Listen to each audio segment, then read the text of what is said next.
Then I will introduce, voy a introducir a las personas que están aquí hoy. I can introduce, it's a pleasure to introduce all these people. Then you have already here Jean-Pierre Sauvage, you know already. Jean-Pierre Sauvage, he's working on supramolecular chemistry, like Jean-Marie Lehn, but well, not really now. But well, it's coordination chemistry for making some materials that can have some functionality. For example, that can be molecular machines or systems that are also inspired by biosystems, and you can have bio inspiration in this kind of materials. Then he started the PhD with Jean-Marie Lehn. And he was the first student of Jean-Marie Lehn. And then, not really, but the second, I don't know which one you were. The first to do synthesis. We do synthesis. The other ones were doing NMR or we're doing physical chemistry. Physical chemistry. Well, then he has been always in Strasbourg. Well, after he moved to the States in a moment. But when I was in Strasbourg, he was also in Strasbourg. He was one of the persons I first saw in Strasbourg because I was in the department of material science with no solutions. Then I cannot do any kind of solution chemistry. He was in the floor number 11, I was in the floor number 12. Then for me it was very easy to go to see him and to take well, some solutions or to take the glasses or to take also the I say you had a very good friend. Yeah, I had also a friend that was studying the physics in my room. Yeah. And so we were very happy to have connection with him. Thanks to Pascal. Pascal was also there. He was very passionate for the research. He was saying me, I go to a meeting in which I will show how these change of color. Then for people it's very impressive to see the change of colors of the chemistry. Well, he was very passionate. I don't know where he is now, but he was quite a nice guy. Then well, I was having an experience doing my PhD there with him, and then I meet him most of the times in the library.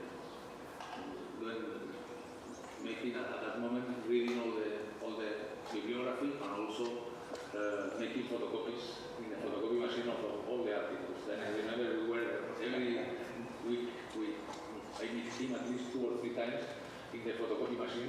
We were always there, more or less. Well, not that. But that was before the internet. Yeah.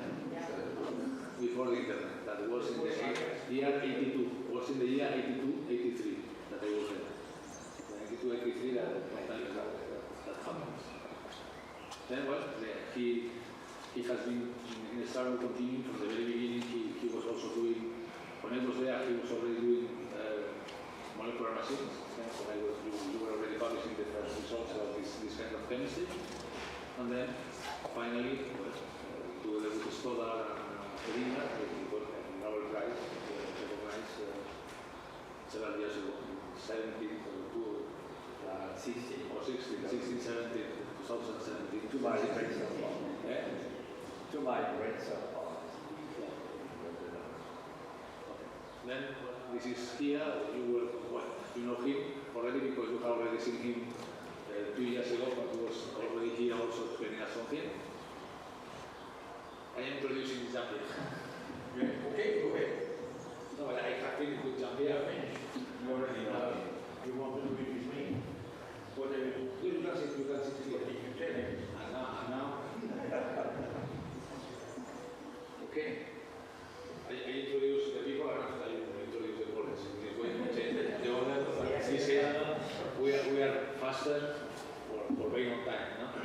Then, well, Jean-Pierre, in that case, is a very good friend and colleague that has been for a long time interacting with the people in Valencia, for people having the PhD here from the Polytechnic University. And also from our university, there are some people that did the postdoc with him from Valencia. They are very good people. And then it's a good connection, always a good connection Valencia. We have had a good connection. Then Jean-Marie Lehn is very well known. Jean-Marie Lehn is, he was the founder, if you want, of the supramolecular chemistry concept. This concept seems to be very simple, but are very useful also. And then, well, he started doing mostly, when nobody was doing anything about NMR, he was also doing NMR.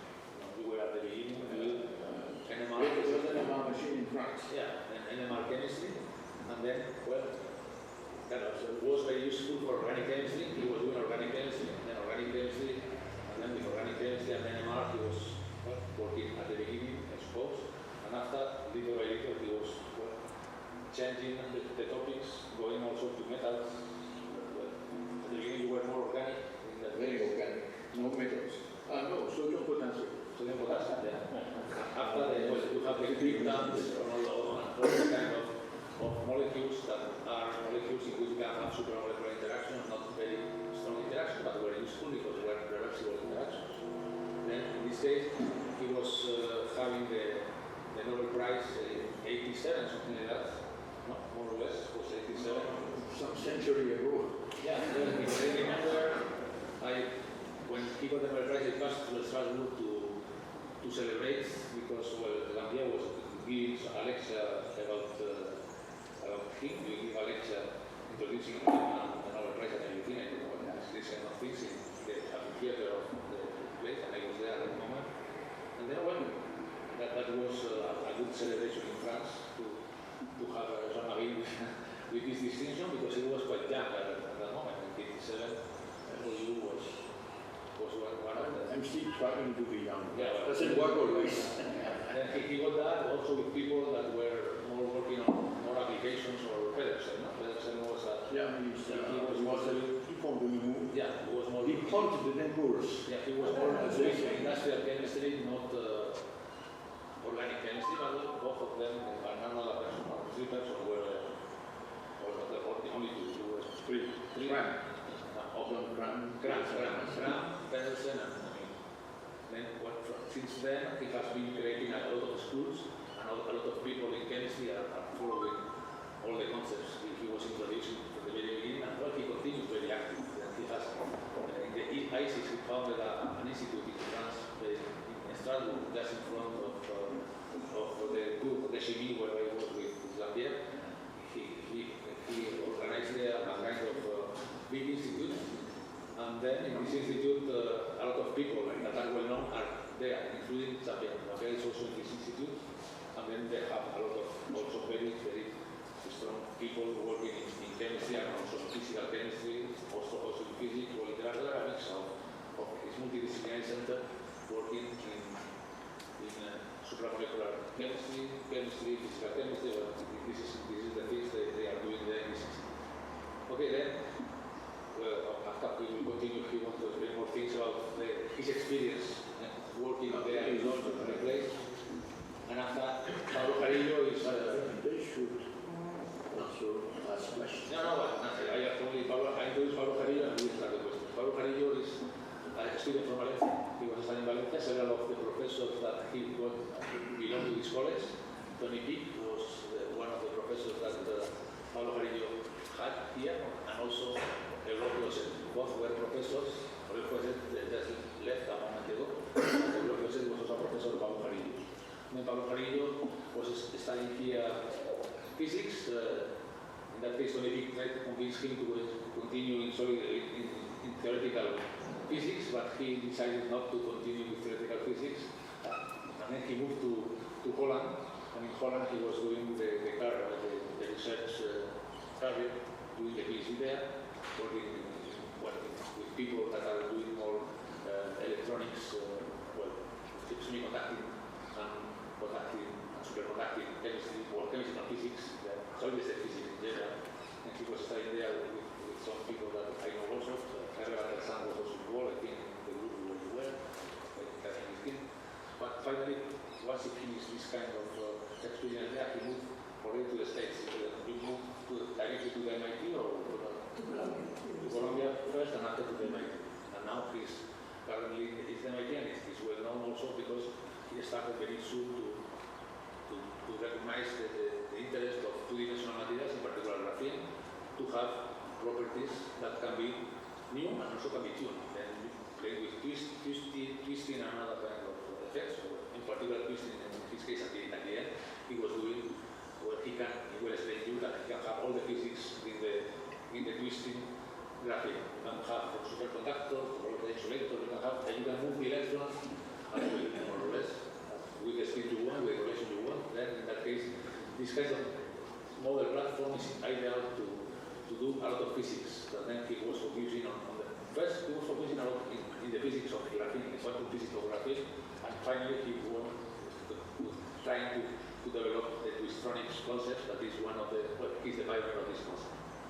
Then I am very glad to have these three scientists here in our college this time, and now it's time to start with the discussion if you want, and also first in 1 minute you introduce the class, or 2 minutes.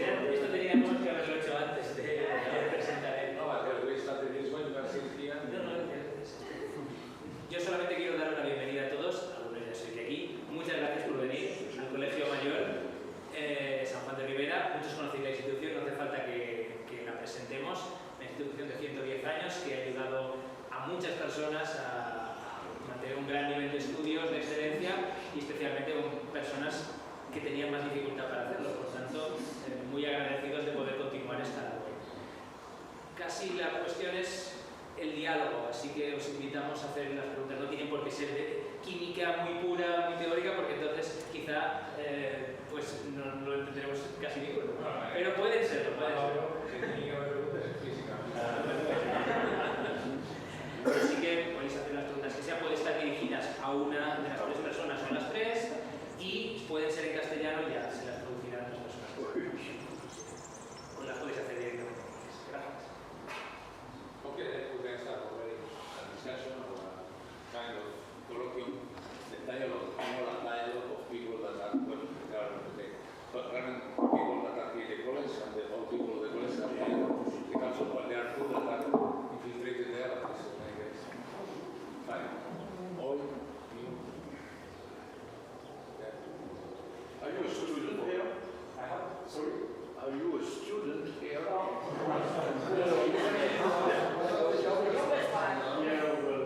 You can ask him before you go to the Nobel Prize, because he likes to play the organ. Well, I am a mathematician, so you know we are always studying until the end of our life. This is like a kind of endeavor. Yeah. No, but my question is the following. We have, I think I can't speak louder. It's not a problem. Okay. We have here researchers from Europe. We have here a researcher working in the States. I am sure that you have a lot of connections between both sides of the Atlantic. And we are living in a special... Not anymore so much. Sorry? Not anymore. Not anymore. Well, and then my question goes somehow in this direction.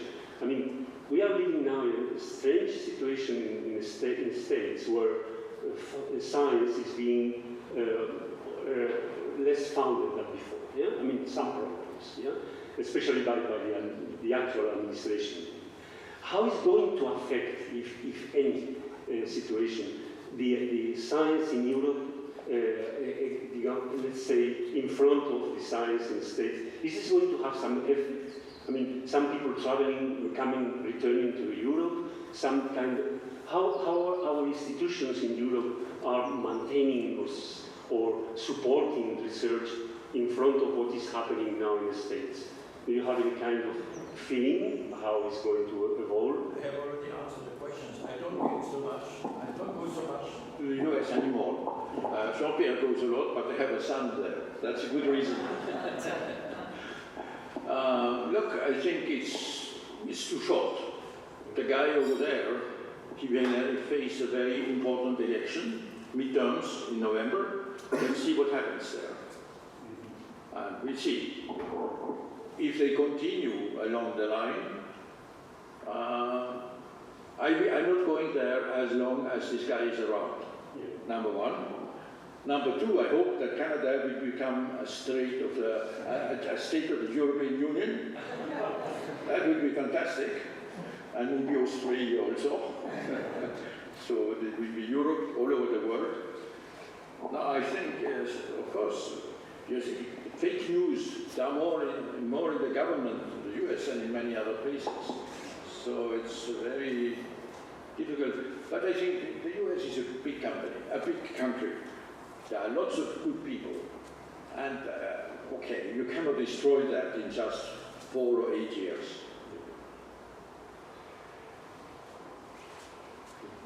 What's your feedback? Yeah, well, I fully agree. I think I have nothing to add. The US, well, I also spent some time in the US more recently, and it was very pleasant, very efficient, and all of a sudden everything collapses. And so Jean-Marie probably should have mentioned that we benefited from that because there was a great scientist at Harvard University who joined ISIS. Yes. And we are very happy about that. And it will probably happen more and more as long as the president is the same. So, so I'm over there, right? So I feel this, in person. I think it's a very serious issue for the US. I think the US is shooting itself in the foot by what someone said to me in the head, recently, by not supporting a system that has produced great science, great technology, and great benefit to humans. So I think that while it may seem that it might be a good opportunity in Europe to recruit some researchers, indeed, a few are moving, not too many, because in Europe conditions, some aspects are attractive, others are not so attractive, so it's not like half of the country is moving, But I think that in general, whether it is the US now or in a few decades it could be Europe, experiencing this lack of support for science, the whole world suffers. I think European science suffers if US science is not very strong, and vice versa. So ideally, society will be fully convinced that science is a great thing. That humans have benefited enormously from support for basic science and for advanced technology, And I'm moderately optimistic that this will not be, we will rebound and go back to something more similar to what it used to be, a few years ago. But it's not guaranteed. We have to fight for it. We have to always constantly, explain to society that what we do is valuable because, nowadays there's a lot of disinformation and this is something which is quite tricky. And it happened in the US, but it could happen in Europe too, in any country in Europe. So we have to watch out all over the world. Just one word. There is a country which doesn't suffer. This is China, and they are doing great.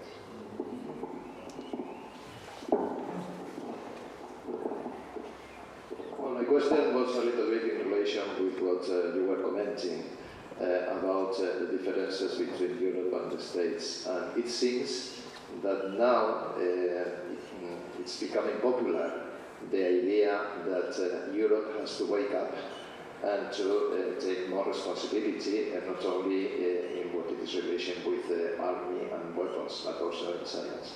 So the question would be, which, in your perspective, would be the main changes that you would advise Europe to be more efficient and scientifically more competitive?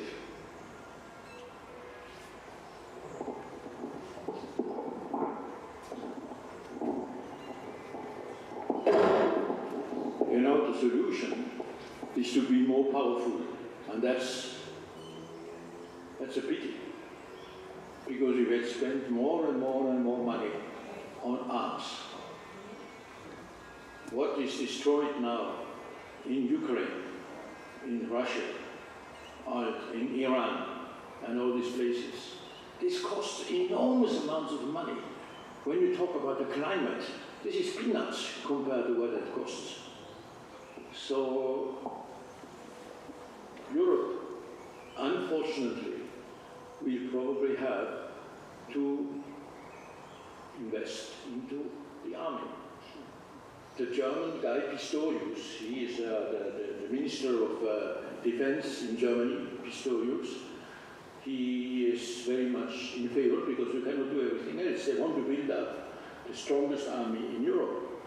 Now, Europe, of course, there are other armies. The French have a nuclear power and so on. But this is a little bit, now, there is a nuclear power.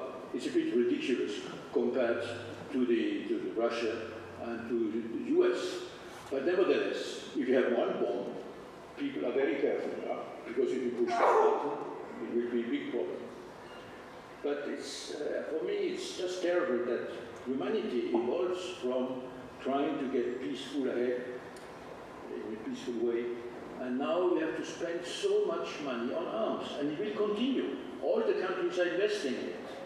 Norway invests, it's a neutral country, but they invest in arms. And Germany, France has always invested also, and this is just terrible. It's very, I think mankind has a problem,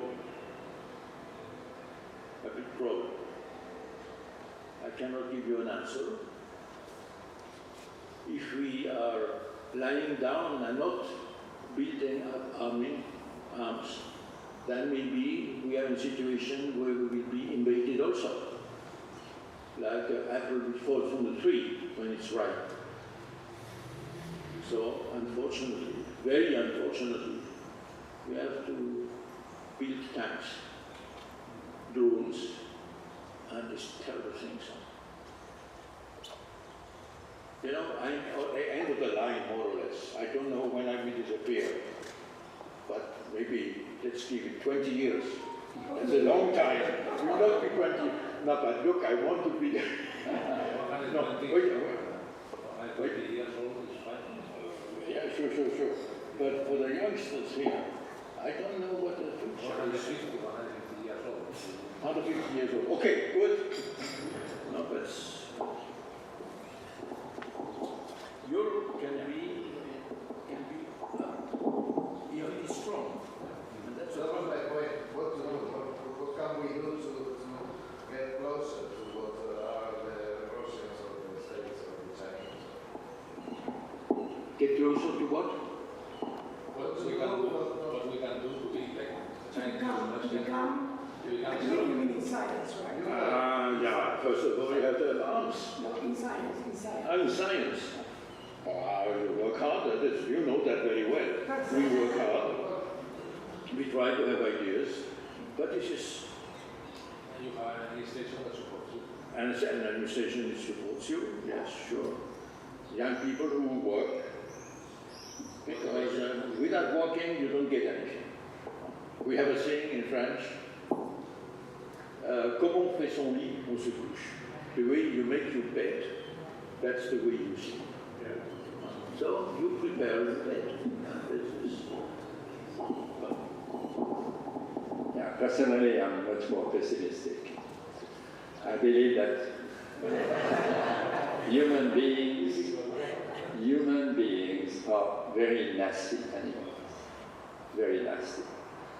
And we like to kill our neighbors, to kill other human beings, just for fun, or just to get more power. But if you look at the countries which started war, they have enough food, they have enough light, they have enough water, they have enough, basically everything. But in spite of that, they are very, very aggressive. And I'm afraid it's a bit the nature of human beings. I know it's pessimistic. Okay, so I'm going to be optimistic, just to counter. So, maybe because I'm younger or because I have small kids, I want to be optimistic, okay. And I have also met many, many wonderful people, The majority of people are not that bad.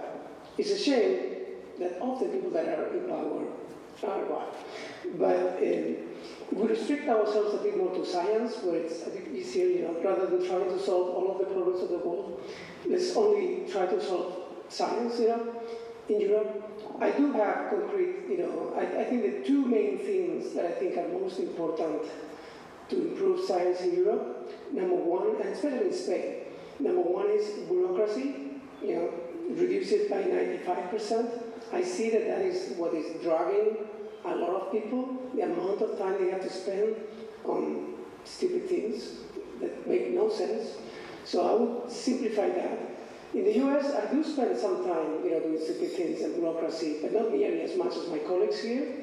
And I think that is maybe partly because of, I'm at a private institution. MIT is a private university, a private non-profit university, but a private university. So bureaucracy is much less in general. They trust us. Here it seems, every time I talk to my colleagues, it seems like the administration thinks you're a thief, So you have to justify the most ridiculous things redundantly, etc. At MIT they trust us. They trust us that what we want to do is science, not make one extra euro with every taxi receipt or something like that. I don't know. Many stupid things that go on here at all levels. Bureaucracy. Number two, and I think that is a big difference between the US and Europe, is that in the US there is much stronger support for young people. In the US, typically the career of an assistant professor, you start as an assistant professor, you're given resources and independence, rather than having to incorporate yourself into an existing structure that you may have to work under someone more senior. So the US is much more, it gives much more independence to the young people, and universities provide them with resources to get started. And I think that's a huge difference. There's much more appetite for risk in the US in general than in Europe, and certainly than in Spain. And I think young people in general, okay, I'm averaging, but in general, young people have more disruptive ideas and they have more time and energy to work harder. So I think they should be supported much more strongly than they're currently supported in Spain and in Europe.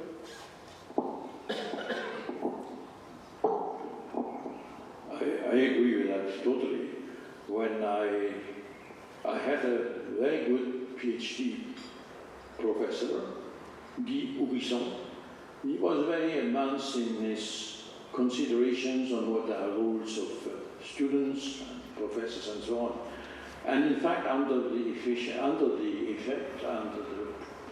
he was in the US for a PhD. When he came back, he was professor in Strasbourg, and I was a PhD student with him. Then at some stage I went to the US being postdoc, and when I came back, he said, "You do what you want." This was very unusual at that time. You do what you want. That means full responsibility, you get support, but you are responsible. And this is something which is very important for young people, to feel responsible. And if they are responsible, okay, they may do very well.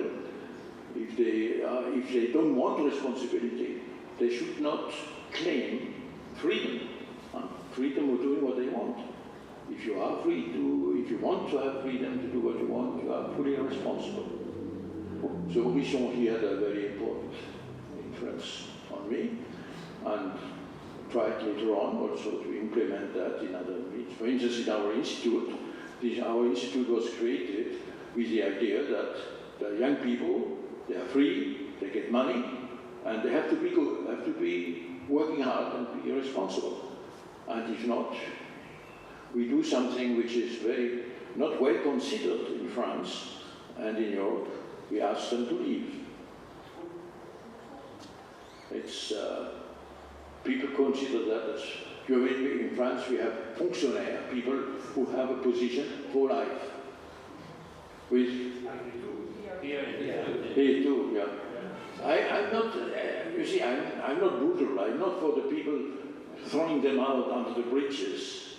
But if they want to get the money for doing something, they must be responsible. They must realize.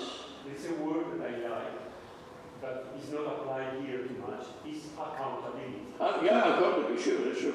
Responsibility, accountability. That's it's the same thing for me, more or less. Pardon? C'est pas français, oui. And now I should add something about a very good thing which has happened in Europe is the ERC, the European Research Council. And that is that's something which provides quite a lot of money if you get the grant. It's very competitive, and if you get it, you are safe for 5 years, something like that. And that's a very good system. It's the best thing that happened to research in Europe for young people, starters. The starting grant of ERC is something like 2 million euros, something like that. And this has changed totally the picture. So there is some hope. Well, I have to comment that third leg. The two legs that Pablo has emphasized is good, but also there is another one that is important in Europe, that, or in Spain in particular, that is the planning of the research by the institutions, because they are not planning any, they have not any politics for the research. That means that they plan from one day to the other, but after, in the long term, you have not any planning, and then people are completely secure of what they are going to, where they can apply, if they will have some possibilities to apply to in Spain. And then this is a thing that makes our life very difficult in Europe in comparison with other places in which, well, there is more planning at 5 years or 10 years. Here we have not any planning at 5 years or 10 years. In Spain, the planning is at 1 year maximum. Then every year we don't know if we are going to get the next year a kind of call or not. And this is a disaster in Spain, and this is terrible for Spain, and then this is cutting completely the possibilities to do research in the long term. You are always thinking, okay, can I get money from this kind of project this year? Yes. The next year I will have infrastructure, I don't know. It's not public, again, it's not, still, I cannot read any kind of call about that. Someone knows something, and the ministry will tell you, we don't know anything, nobody knows anything. Now, we have one person in Spain responsible for that. That is a person that was responsible also of the ERCs in Europe. And this is changing, because 1 year in advance, at least, we know which will be the calls for the first time in our life. So far, we knew the calls when they appear. They told us, okay, yes, this year we have the calls will appear at some moment. When? June, March, April, December? No, you should, perhaps in November, but in December you should finish already you should spend all the money, because otherwise you lose the money.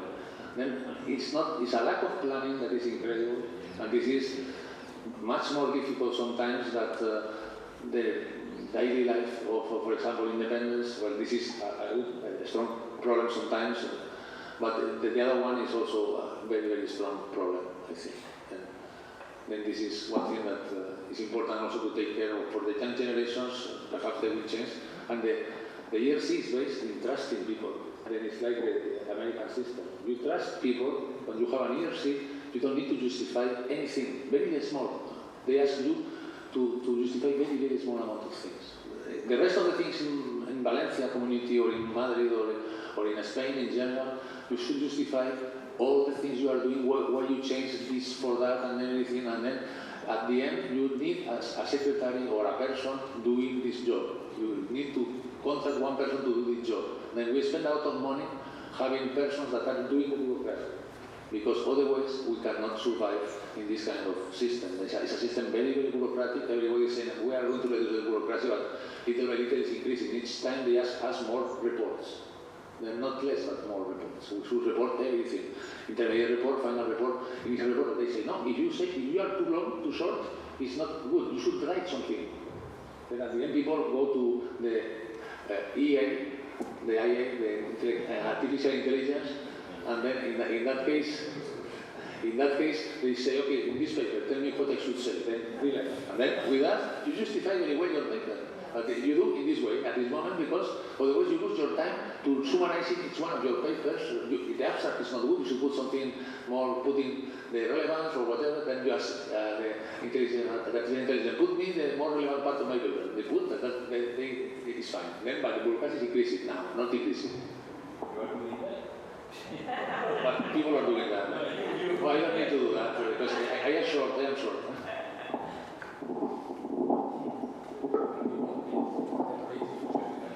Well, now we will move again to science, if you agree. And I have a question for both physics and chemists, because you were talking about the future. I'm also optimistic. As Jean-Marie, I want to be optimistic.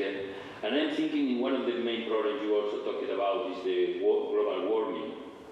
So we have a big problem with global warming. And the question is, which is the final solution? Which will be, in your opinion, the final solution? Will it be photovoltaics, eolic energy, fusion energy? Because we listen time by time that fusion is advancing very, very fast. Hydrogen. I don't trust too much in hydrogen because green hydrogen is still less than 10% of the global hydrogen production in the world. So, which is, in your opinion, physics and chemists, what will be the final energy solution? Because we have to find one for sure.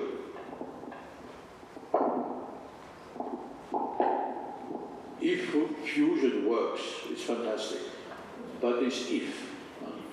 I think we have solved many difficult problems around the world. I find that it will be found, it will be a way to use fusion. Up to that, nuclear, the normal fission reactors. Of course, everything, the sun is here all the time, doesn't cost anything. And so photovoltaics is very good too. Photochemistry, we have done some of that. This is, so this is a solution which we are trying to look for. But the first thing is, don't throw things away. There's so much being thrown away. When you go to the cities and so on, not being careful. People should realize that every time you have a plastic bag, this plastic bag is very nice, it's very good, but try to preserve it. And for instance, also in there's one domain where it will be almost impossible to remove the plastic bags. That's in medicine. Everything now comes in plastic bags, sanitized. Very difficult to go back. I think it's possible, but it's very difficult. So be careful with what you're doing. Switch off the lights. I once had a discussion on this in China. So it was plenty of sun outside, all the lights on. So they were talking about that, so I stood up, I went to the switch, and I said, switch off the lights.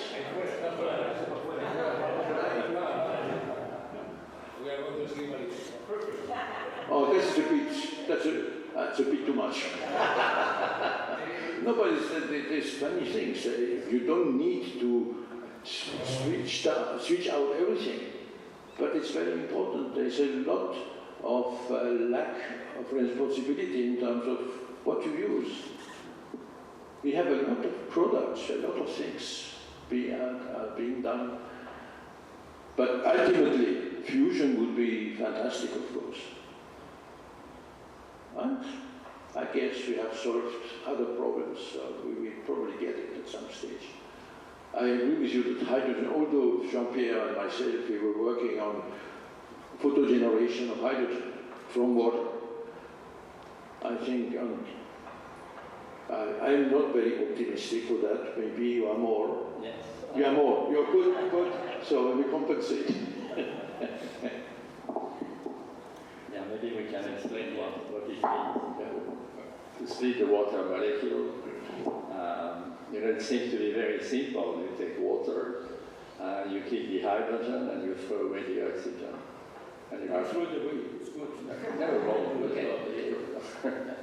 But so it's a reaction, which we have been working on with Jean-Marie already some time ago. And the source of energy to split the water molecule would be light, of course, because light is, let's say, easy to get. It's not really free, but almost. And there were many groups, starting in these projects.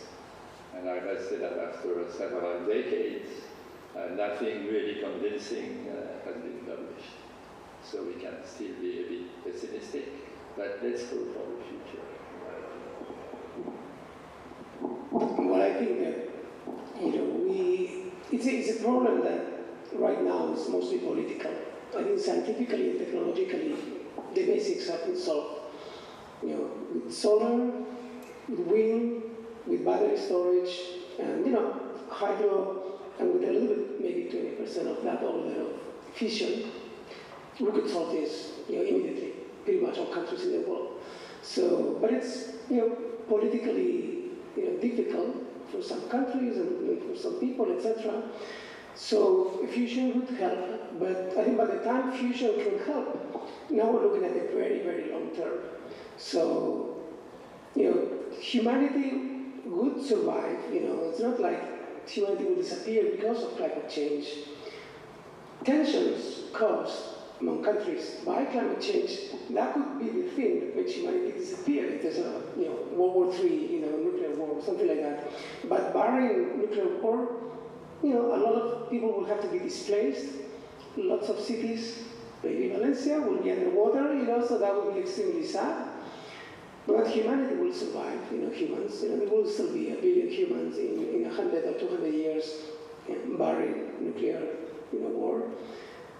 And eventually, photovoltaics, renewables will completely take over, and we'll just have so much free energy from the sun that we'll just suck all the CO2 out. So, millennia-wise, I'm optimistic. Kind of pessimistic for the next 20, 30 years. Unfortunately, those are going to be crucial for many cities that we love, like Valencia. But we'll see. It's kind of tricky, but I don't think it will be. It will be bad, but humanity will survive. Maybe I come back to my pessimism.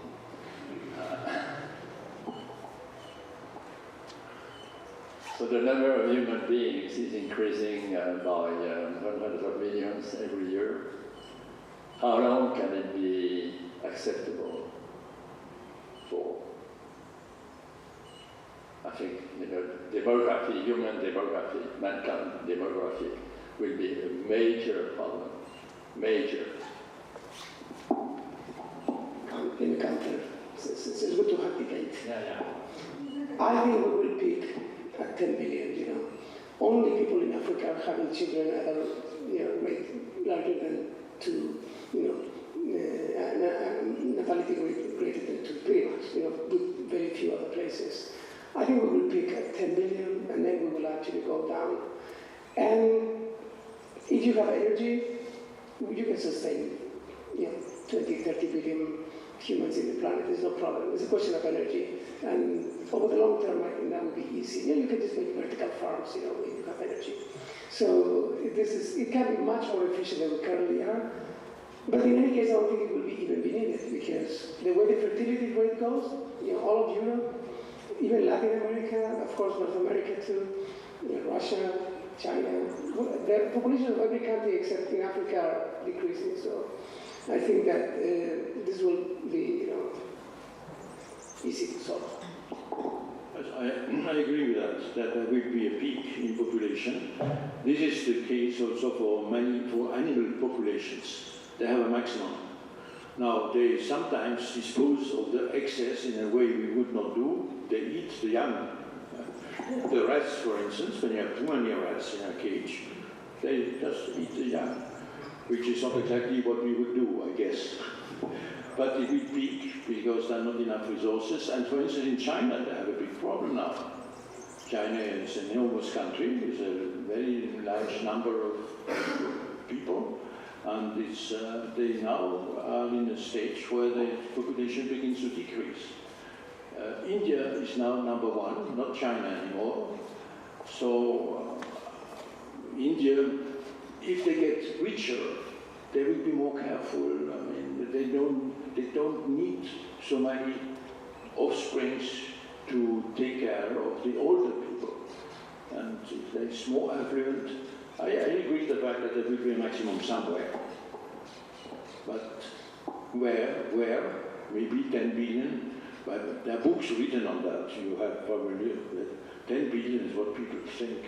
It's also a round number, so it's an easy one to use. I think it will work. But we have really to learn to be more conscious of not throwing things away, because that's matter, materials, that's energy.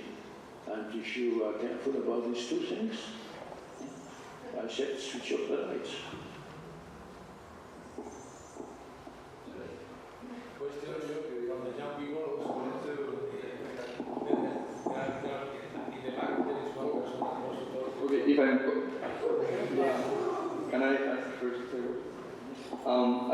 I wanted to say first of all that it's an honor, like from the Colegio Alexander, so people having you through here, and also knowing what the Colegio means, like for the academy and everything.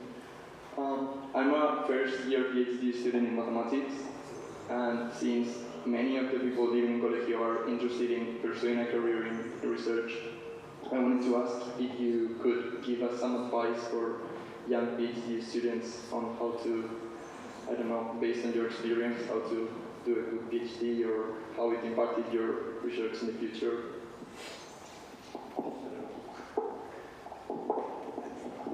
I can start with that if you want. So I have a few pieces of advice. First of all, do something that you like. Okay? Because if you do something that you like and that you enjoy, you don't mind working very hard. And if you work very hard, you become good or very good. Okay? And that's essential to enjoy it even more, and that opens opportunities, because you are doing very good work. So do something that you like. Another thing is try to work with the best that you can afford, that you can, be in contact with. You learn a lot from very good people. So always try to think, am I working with the best person I could be working with? Yeah? So this may be when you have to decide who to choose as an advisor, PhD advisor, or where to go for a postdoc, or where to go to get a job. Okay, so you have to be a little bit adventurous and try not to limit yourself,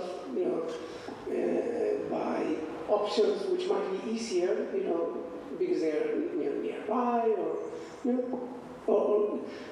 don't let someone else put a ceiling, on your ambitions, Real life will set the ceiling for you, But don't let others tell you, no, you shouldn't go there, or you cannot go there, or how are you going to work with that person? No, why not? You can work with anyone, So those are two important pieces of advice. Maybe I have some others, but I'll let my colleagues tell you.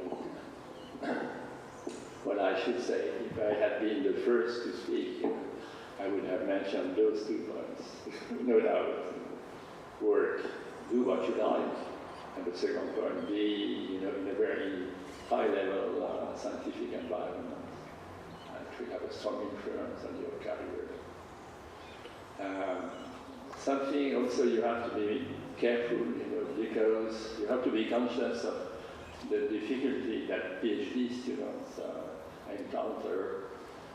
And I told my people, when I had a group, a relatively large group, PhD students sometimes, were kind of discouraged because the reaction didn't work as they would have loved it to work.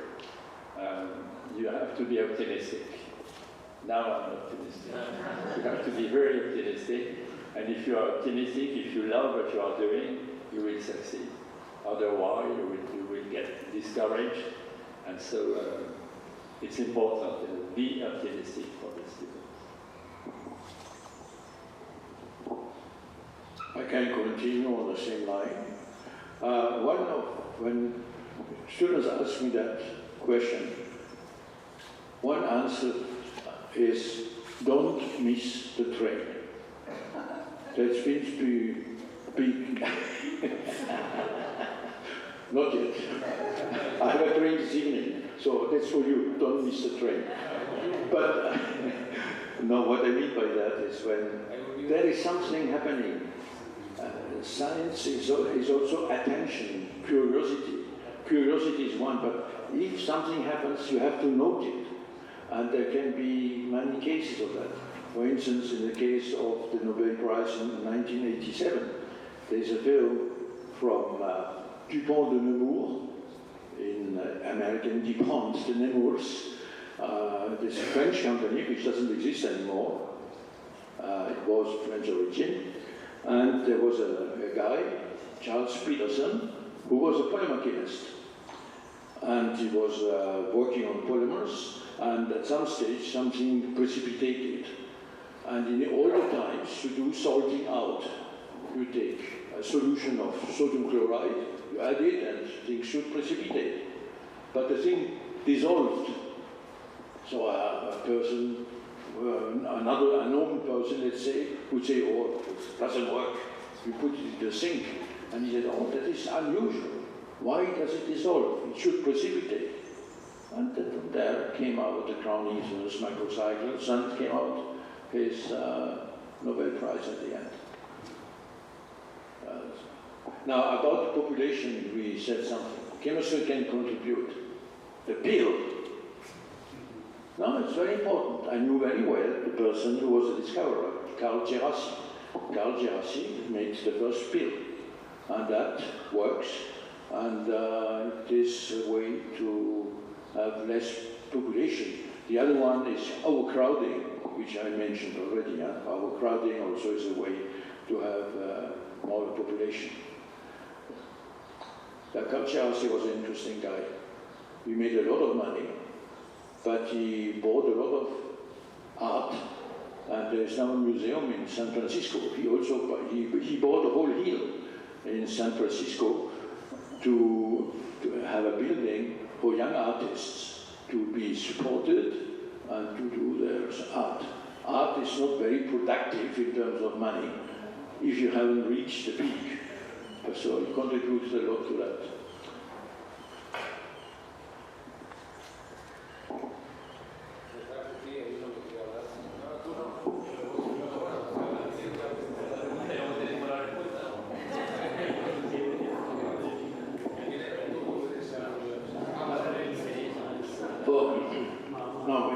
I would like to go back to science.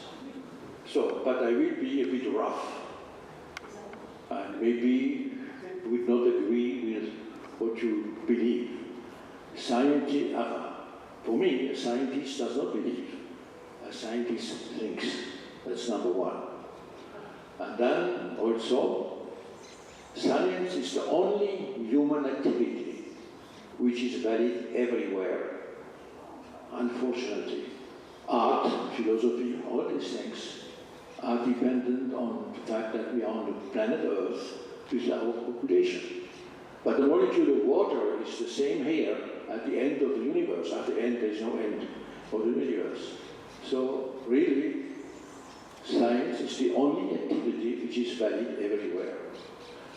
Furthermore, we have to be modest, because we have only, for chemists, chemists play with atoms to make molecules and things are more complicated.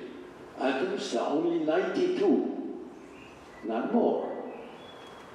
Our universe is very limited. Okay, you can say 92, that's not so bad, no? You can play with it, you can do lots of things. But in its principle, our universe is limited to 92 bricks of matter. I am disappointed. It's a bit disappointing, you know, when you think about that. Oh, isotopes have the same properties, more or less.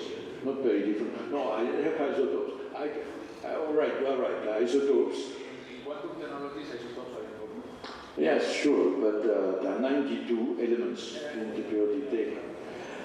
So this is something which is a bit discouraging, so to say, because we see the universe has everything possible. No, it's limited.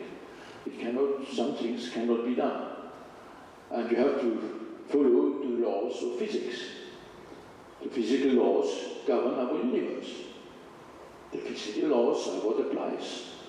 Where the universe comes from, where the universe will lead to, and we have, of course, cosmologists have theories. I'm not a cosmologist, but I read quite a lot about it, and it's quite interesting to see what the conclusions they reach now. So we have to be modest, because we know that we play with a limited number of bricks. And in fact, we as an organism, we use a very small number of this 92. Carbon, hydrogen, oxygen, nitrogen, phosphorus, and then some metals like iron, because there was a lot of iron in some terms of evolution, and phosphorus, and gold. Okay, gold. Yeah, sure. But gold is secondary. Now, don't you have this impression that that the universe is something which is contained by laws, and you cannot do anything. You cannot have a carbon. The methane has to be tetrahedral. That's the way it is. It's not a question to choose or not. It's not an opinion. It's a reality. Well, mathematicians will have infinity. Pardon? Mathematicians will have infinity. That's true. Yes. But I think you cannot change the structure of a molecule. You can do whatever mathematics you want to do. You can dream of it, but you cannot change the structure of water is water. It's the same. You cannot change that in our universe. I'm going to disappoint you, but since I have my, teacher, high energy physics teacher here at Olympic, it's much less than 92. It's electrons and a few families of quarks, photons and a few extra things. The molecule is quarks. No, and you don't build a human just with you build a molecule with quarks. You just have to put all of them together. But because you could speak about molecules and then cells, you can increase the degree of complexity, but ultimately it's 10, 15 objects that we actually make good use of.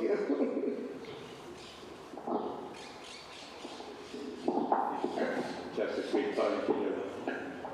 We know that the universe is in expansion constantly, and it speeds up. It's expanding faster and faster. So in a way, this is very frustrating for chemists, because we have only 92 elements and they never expand.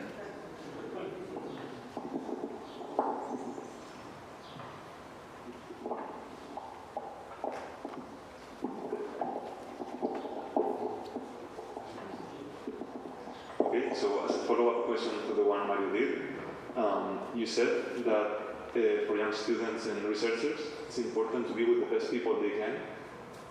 How would you meet these people? How can you contact with them?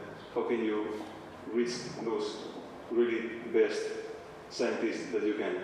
Especially for Pablo, who is also quite young and has had quite a successful career for now. How do you meet these top people?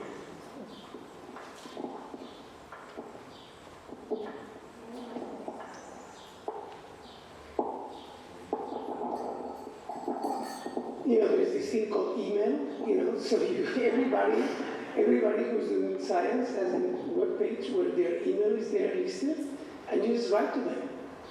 You have to write an email that will, induce a response. Okay, so that's not easy because top people are very busy and they get many emails, but usually it starts in a way that, you can write to them an email and say, I would be interested in working with you, okay? Now, for that, you have to write a certain type of email and attach your CV, etc.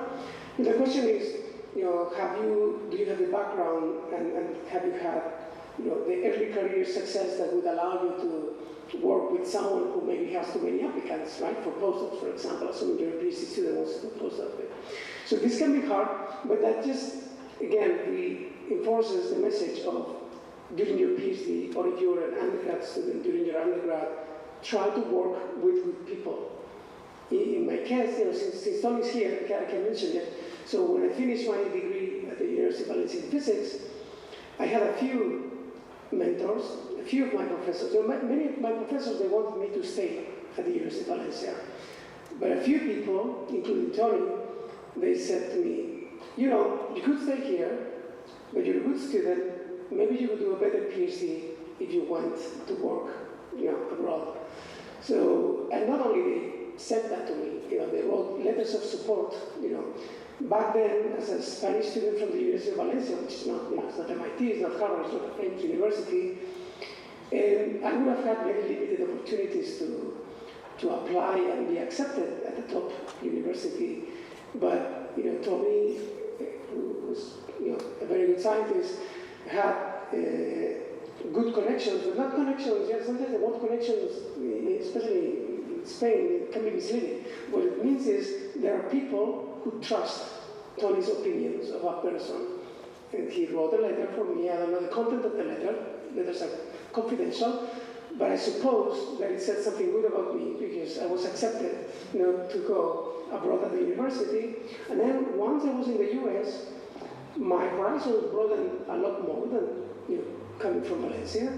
From there, some people also wrote letters for me to go to the Netherlands, where I worked with even better people, because I changed fields from particle physics to condensed matter physics. And there again, I had people that wrote letters for me. I was working hard, things were going okay, to meet even people that were doing even more interesting work at Colombia, and so on and so forth. So I always tried to work with the best people that I could. I wrote to some people who didn't reply to me, but I didn't despair. Well, if I couldn't work with this person or this, well, the fourth best I could. Okay, I'll go with that one. Again, whoever best I could. Okay? So, and one has to be a little bit optimistic. Maybe you're at a conference and you know that there's this person that you're very interested in working with giving a talk.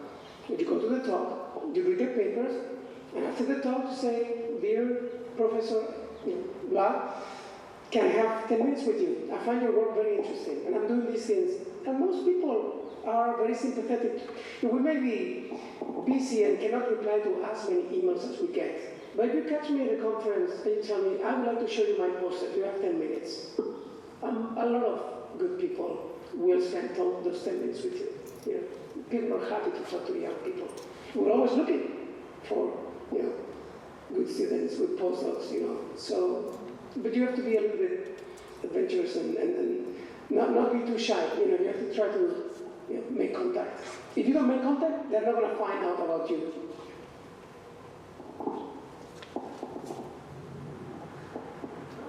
You should offer also.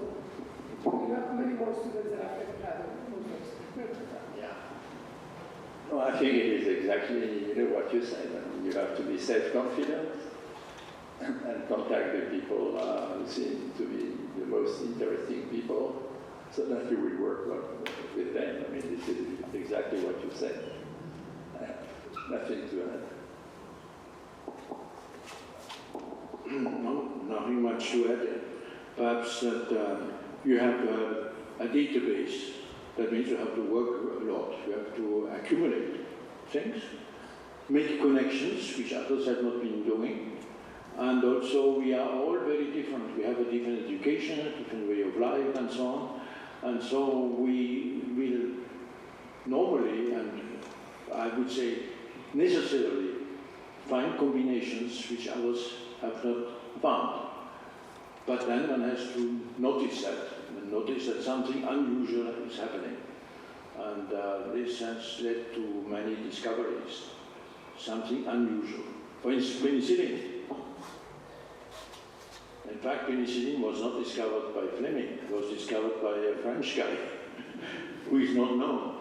He observed in the lab that the title of his thesis, which is 1908, is The Antagonism Between Moles and Microorganisms.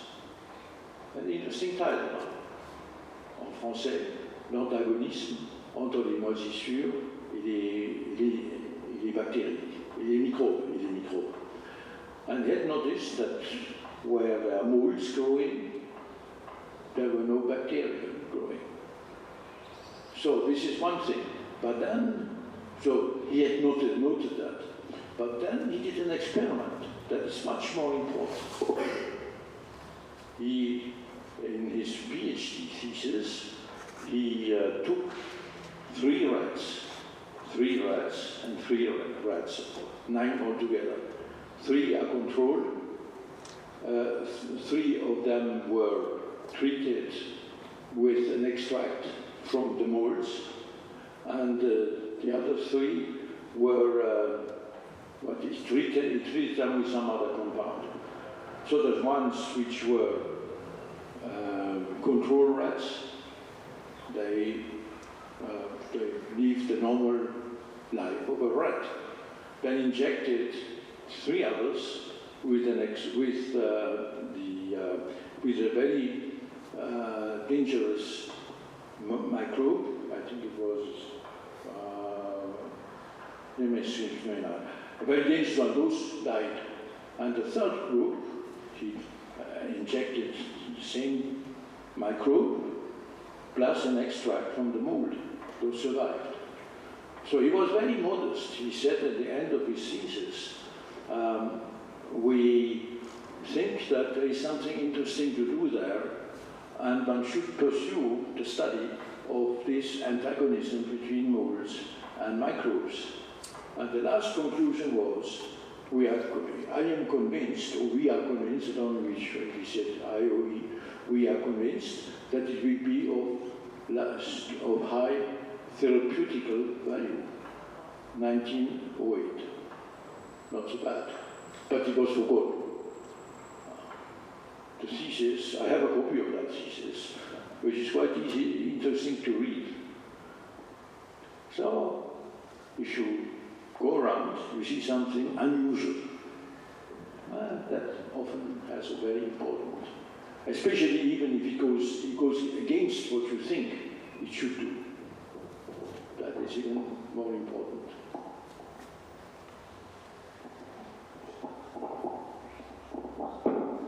Then I will cut a small comment, and after the last question, and we will. No, about what they were saying about choosing the person to work with or the topic, I agree. But there is another thing that is also important. Not always the best person is the best, no, the best scientist is the best person. You should also find a person that is also a good person. Otherwise, you can have problems, serious problems, and for that, what you need to do is if you select one person to go to work with, you should go close to the group and ask the students how they feel this person is. This is important also because sometimes you have surprises that are not so good with this kind of thing. You can select a very high scientist, and at the end, you can leave very quickly the group because you realize that as a person you have a problem. Then you should also check not only by internet the group and everything, but also once you are approaching to the group, you also talk with the people of the group. It's important also to have the impression of how this person of the group or this leader of the group is having interaction with the people. It's called to have chemistry. Yeah, you talk some chemistry with the person, then this is important also. Then for me, it's one thing that for me is a key point. Thank you. Yeah, I believe it's a very important point, probably the most important. And forget about the internet, just go and visit the lab, talk to the PhD students, the postdocs, and so make yourself an opinion. But it's very, very important to answer hard that we forgot it. I quite only things that I think that are necessary to point out, because, well, I am not in the discussion. The 3 scientists we have today here are the ones that are controlling the discussion. Not me. And in any case, I have the last question that you can have now.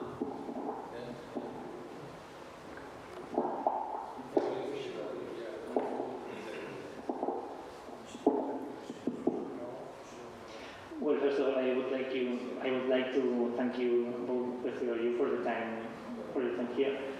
And my question is, as senior scientists, or maybe Pablo not so senior, but how have you seen? Pablo will ask you next week. We will talk here. We will have an exam next week. When are the exams here? 2 weeks. What's the question? The Colegio.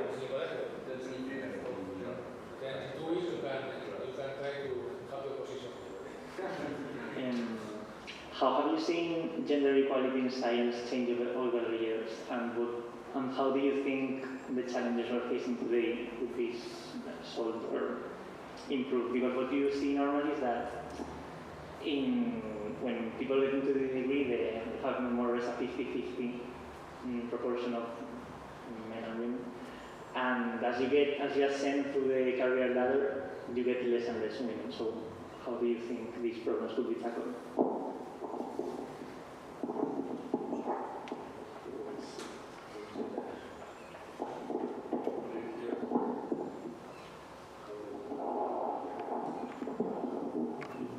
afraid we didn't get the question. Yeah, oh, the question. What is the question? How to tackle gender inequalities? Gender problem. I forget about the chromosomes. In science, they are not important. Yeah, in my group, there were ladies and men. I never paid attention to the proportion. We had a good proportion of women, which made me feel happy that that was it. We didn't pay attention, really.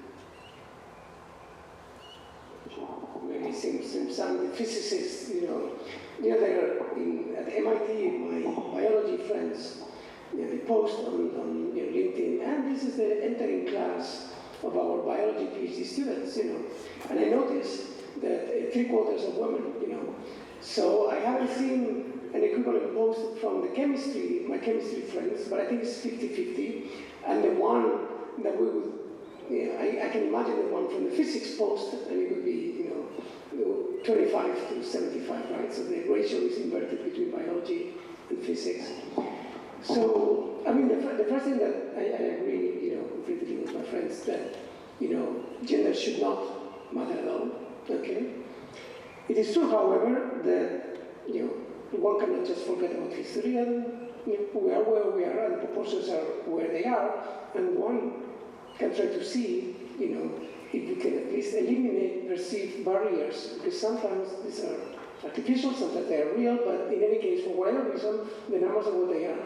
I think it's important to enable everyone to do whatever they want to do, if it's physics, regardless of their gender.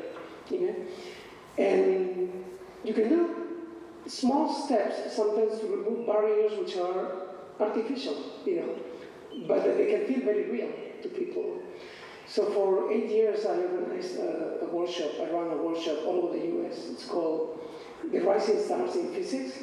These were academic career workshops for young women, senior PhD students and postdocs, where basically we met for 2 days at, it started at MIT, but then went to Stanford, Princeton, Berkeley, Columbia. We met in many places. And we basically had a whole bunch of professors, men and women, explain to the senior postdocs, senior grad students, what it's like to do research. How do you negotiate your conditions when you're applying for jobs in the US? This thing of negotiating, sometimes it's a bit tricky, and if you're a bit more shy or less self-confident, you really are at a disadvantage.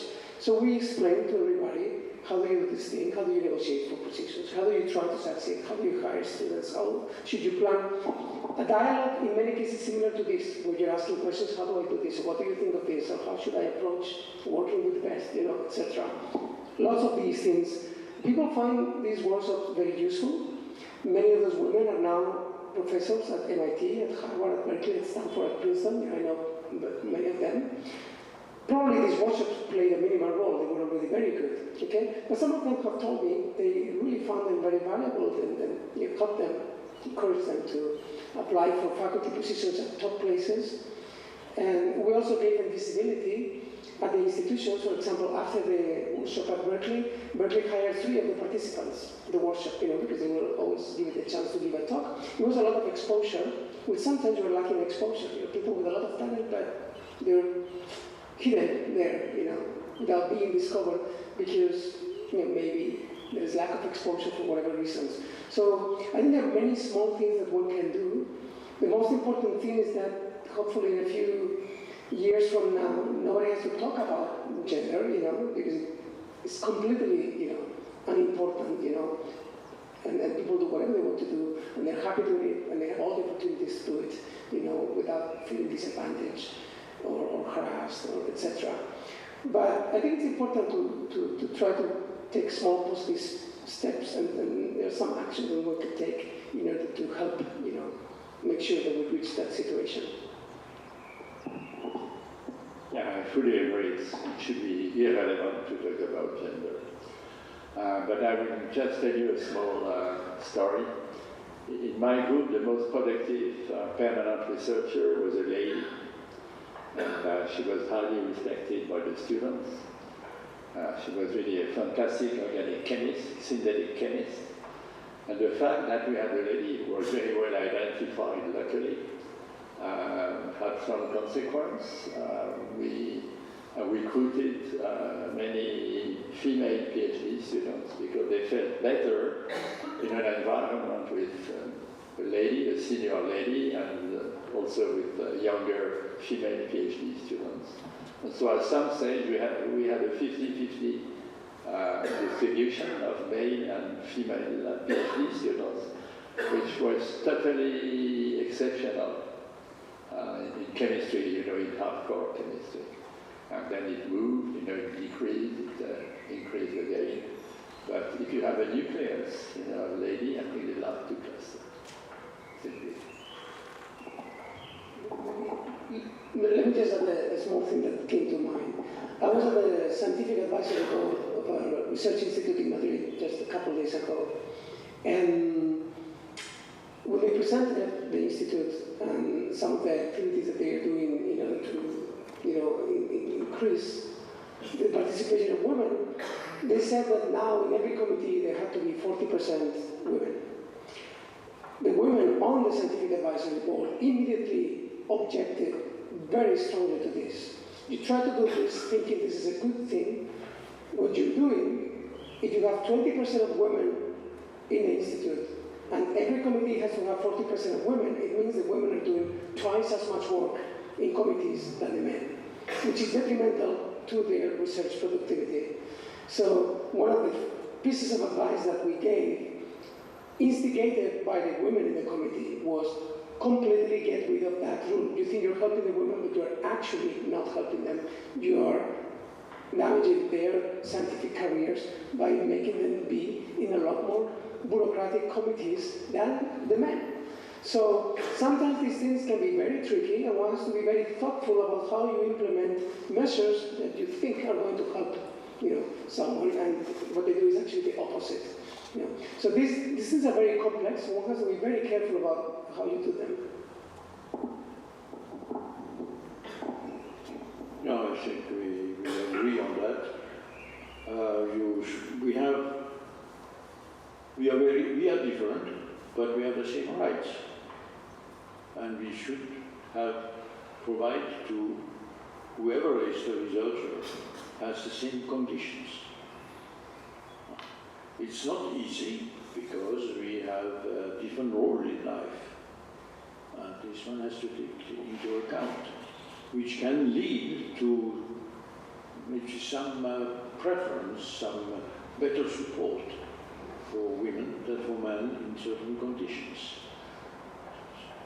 But we are different, but we have the same rights, and we must have the same conditions to do what we want to do. The other thing is also for all of us, a researcher is a difficult life. I don't want to discourage you, but sometimes you don't go to the beach because there are things to do. You don't go to a concert or whatever because there are other things to do.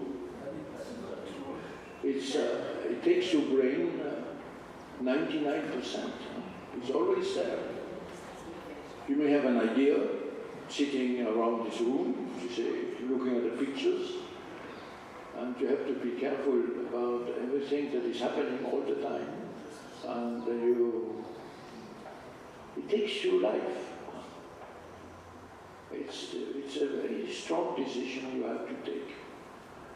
But I could say that a football player is judged. I've never been at a football match, but I know that there are 11 plus 11 people running behind a ball. Sorry. Okay, you tell me what you should do. But anyway, competition in sports is accepted. There are good people and there are bad people. If you are a pianist or a violinist, there are good and bad ones. You have to accept that. There are competitions. It's competitive life. And if you want really to be on the forefront, you have to work and work and work. and of course try to use that for generating ideas.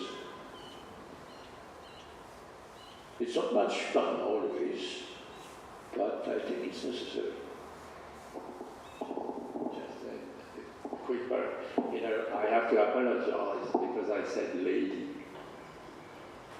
Lady is considered a very bad word. Let me explain. Some time ago, you know, I spent long periods of time at Northwestern University, close to Chicago. And I was doing teaching, I was also supervising students. And a few times I said, this lady is good or not good or whatever. And each time the people were shocked. Because it's a lady, it's kind of an insult. You should say a woman, and that's all. And to a European, it doesn't make sense. Simply, if you go to the US, don't say lady. Lady is a sign of respect.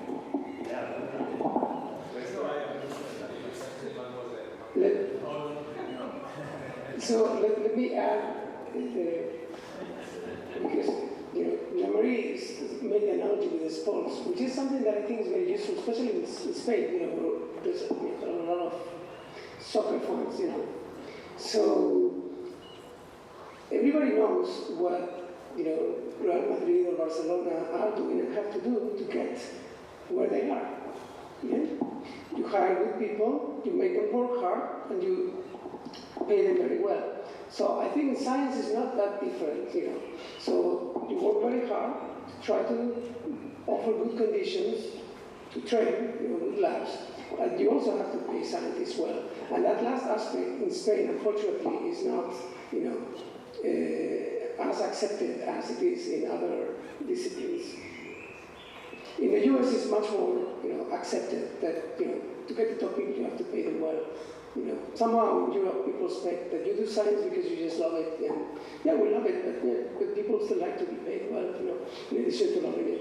And then it's sometimes that, sometimes people are a little bit like, don't you do it because you like it? I like it, but I also like to be paid well, especially if you're doing well, This thing that is very common in sports or in many other things is somehow less common with scientists. And I think it's a big mistake, and it prevents Europe from recruiting sometimes the top talent, top international talent.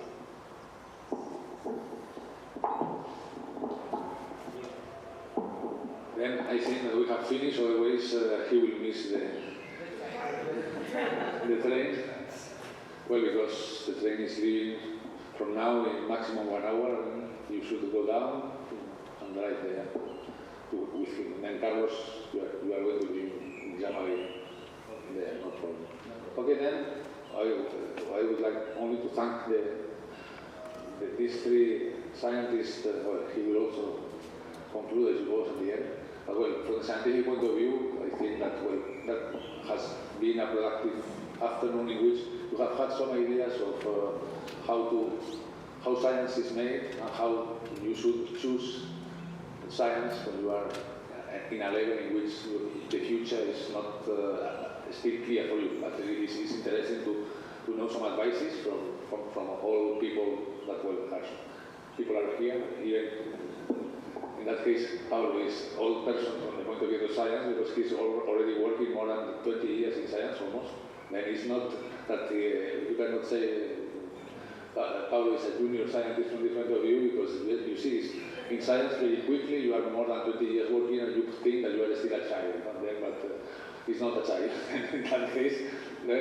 But you can also see that you can be a person like Jean-Marie or Jean-Pierre and you can still be active and in that case passionate for what you are doing. And this is the message that is important to transmit, that you should have passion for what you are doing. If you are going to do some kind of science, you should be passionate for science. Otherwise, you should do another job. Otherwise, at the end, you will be frustrated. Every day, you cannot work all the time because you are not motivated, and you will have many problems. And then it's better from the very beginning. Perhaps you don't know what you are going to do. Science is not the best thing to do, perhaps for more of you, or some of you. But science is also interesting, and do research is a kind of job that is very challenging, but at the same time also very productive from your personal point of view. Then it's like creating something. It's like art. And for me, science, art, similar things from this point of view. And then the creation is always behind science, and then the curiosity is always behind science, and then you need to have all this kind of advices taken into account. And I suppose that in the future we'll have more talks of this kind, in which you can have this kind of advice from the very beginning, when you are still studying at the beginning, the first year of studies, the last year of studies. Master is not very still, you are not very old when you are doing the master, you are very young still. Then the first year you are very young still, but in any case, well, one thing or the other, you can, from the mental point of view, you can already from the very beginning know when you are in the first course if you like to do science or not, but after you should try also. There are some people, for example, my son, that the first thing was asking to the other person is, the other person was asking, do you want to do some research? My son responded, okay, I can do some research, but first I should check what is that, if I like, if I don't like. Then some people are like that also. Are people that from the very beginning, they are not passionate by science. They prefer to first to have some kind of experience with people, to contact, to be enter in contact with the other person with whom he's going to spend 5 years of his life working in a PhD. And this is also important because you are spending time, all your time of when you are 20 years old, from 22 to 27, something like that, doing a PhD, and this is a period in which you should make a good choice. And if you want to do PhD, you do a PhD, otherwise you do another thing. But it's important also to, from the very beginning, the first year to decide, no, I don't continue in that, I will do another thing, because I don't like to do this kind of job. But this is one decision that you will take little by little, that you have some barriers, and at the end you will decide which barrier you are going to cross or which barrier you are not going to cross. Okay, then thank you very much to Jean-Marie, to Jean-Pierre, and to Pablo. And then you will see them perhaps not here, in other places also, because well, some of you are going to do science and you will interact with also all these people in the future, I suppose. Okay, then, vamos. Nada, ya se ha dicho. Muchísimas gracias a todos por venir. Para nosotros creo que ha sido un honor. No sé si es fácil reunir en una misma mesa a esto en ningún sitio, ¿eh? O sea que para nosotros es un gran honor. Gracias a Eugenio también por haberlo cocinado. Y thank you very much. Estamos muy agradecidos de que puedan dejarnos un recuerdo en el libro de honor del colegio. Jean-Pierre, por segunda vez, porque ya estuvo aquí hace un par de años. Así que muchísimas gracias a todos por venir. Espero que haya sido interesante para todos.